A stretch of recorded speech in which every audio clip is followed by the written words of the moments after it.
Gosh, it's been a really crazy wet winter this year. We're called Upper Reach because we're on the upper reaches of the Swan River, but the river has certainly come an awful lot closer to us this winter.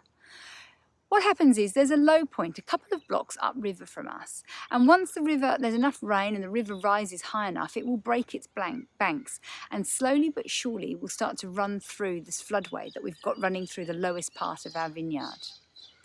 It's messy and it is irritating because really our big job in winter is pruning the vines. So we started pruning right at the bottom of the vineyard, but the river's had other ideas. So we had to move up and prune the higher part of our property.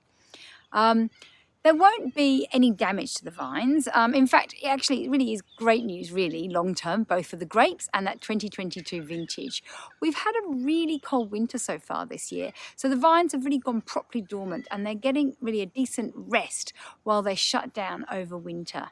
And now, with all of this water, the soil's going to be really fully hydrated. It's going to be really good and wet, and that's going to pay us back over this late spring and into summer. Though the vines will be fine, there certainly is a great big clean-up job happening. We've got to remove all of the branches you can see, the debris and the mud that's covering the vines. But right now, though it's still sunny, it is chilly, and it certainly still feels like red wine weather to me.